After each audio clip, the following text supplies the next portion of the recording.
Now for a few fun facts about the price level and inflation in U.S. history. This is an estimate, obviously, of the Consumer Price Index from 1774 up to the present. And a couple of things should jump out at you. The first is that, obviously, for many, many years, there was not any permanent increase in the price level. So in other words, every time the price level went up, there was a tendency for it to come back down. What that means, of course, is that if you had inflation, then afterward you would have deflation. So if you look at around wars, that's when you see the biggest run-ups in inflation. Here's the Civil War, the War of 1812. Here's World War I. But the main message here is that for a long time, whenever you had inflation and the price level went up, it was followed by deflation and the price level came back down. But since about World War II, which is basically here, there has not been that tendency. You have inflation, the price level goes up. Here it leveled out, which meant basically there was zero inflation, but there was not deflation. And then, of course, since then, it's just kept going up. And if we convert that into inflation rates, the price level, you can see what I was saying, that in the past, whenever you had a big inflation, like here, it was followed by a big deflation. And that's why the price level came back down. Again, here's the War of 1812, here's the Civil War, and afterward it's followed by deflation, negative inflation. The same thing is true in World War I. You had a big inflation during the war, afterward deflation. But since World War II, which is roughly here, you notice that there are essentially no deflation.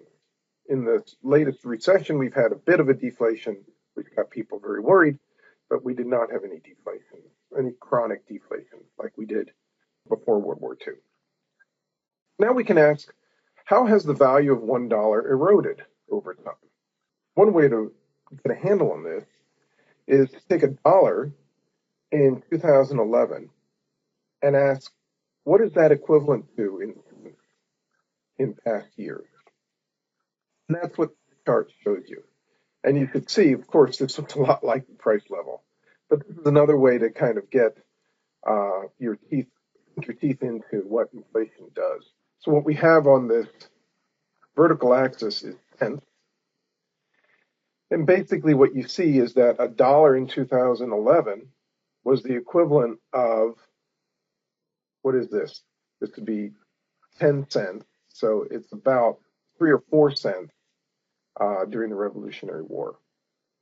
And that value bounced around again until World War II.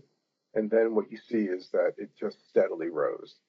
And so this gives you some perspective on how much inflation has eroded the value of a dollar.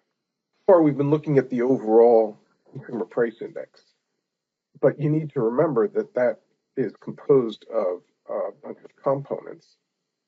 And what I've done here is I've plotted out how some subset of those components.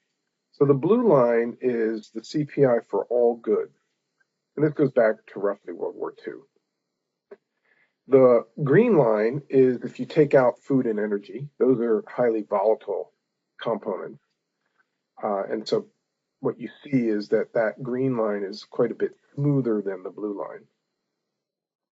But what the purple and red lines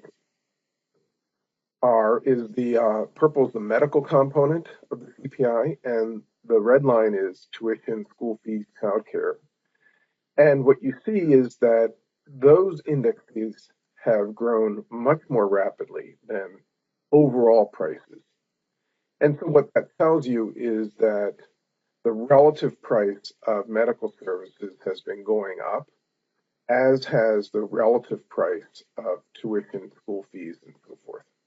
And I summarize that over here The average inflation has been roughly, say, a smidge over 3%.